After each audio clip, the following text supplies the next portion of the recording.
Cheers, how you do? Buckaroos, how the heck are you? We are in our virtual pub. And just for the record, I was doing the virtual pub before they became mandatory. Just throwing that notion out there.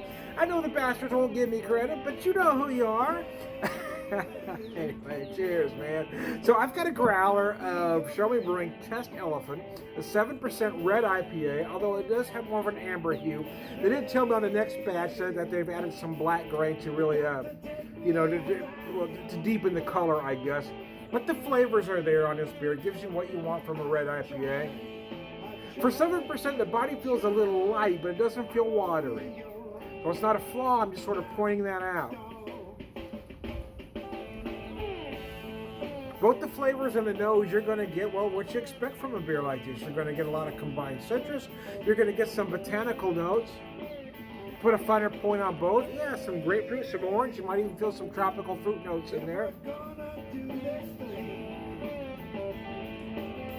And you're going to get those kind of those pine or juniper-like, undertones in the finish that really clean up the sweetness in the middle.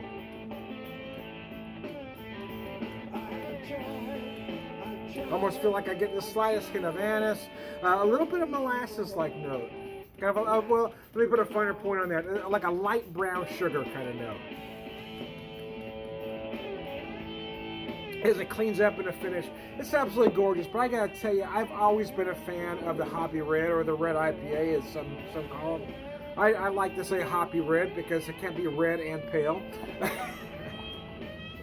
So I always refer to the black IPA as either a hoppy black or an India Dark, which is traditionally what they're known by, an India Dark. An IDA, like an IPA is India Pale, IDA is India Dark. But anyway, being a bit on the OCD side with my Tourette's and all, little things like that tend to get to me. Having said that, it's absolutely brilliant, but I've been a fan of the style. Especially imperial versions of. One of my early favorites was a beer I haven't seen in quite some time, and I'm not even sure if they still make it. It was from Grand Teton called Pursuit of Hoppiness, which was a great thing. I believe it was 9%. I can't remember if it was 9 or 10%, but 9 seems to come to mind. And just a big imperial red IPA or hoppy red. I believe they referred to it as a hoppy red. I don't believe they called it a red IPA. But that was just a brilliant beer. That Pursuit of Hoppiness was absolute genius. When I have a beer like this, even though it's at 7, it doesn't. The flavors and the aromas remind me of that beer. It kind of brings back those, sensory perception memory. Anyways, I digress. As I'm in my virtual pub here, just my little corner of the garage, but I'm at my dad's old bar.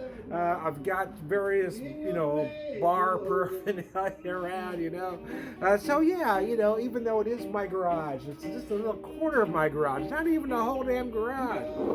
It is, for all intents and purposes, our pub, and I think that's what we all need right now. Not necessarily a pub, but a little corner of the world we can call our own, because things have kind of gotten out of our control. So we need a place we can go to, a refuge, if you will. And we can, we can share this with friends. So we're not alone. We're in this together, 6 feet apart, as my wife says. So there you go. It's an absolutely brilliant beer, though. I got to tell you, Show-Me Brewing, Springfield, Missouri. Anytime I have a friend coming in from out of state, they always want to visit this brewery, and I say, you got to visit Show-Me, because you're never going to have anything like it. There you go. So I am Tom the Beer Whisperer, Beer Evangelist, prolific beer drinker, purveyor, wisdom man. All right, good guy. Cheers, y'all.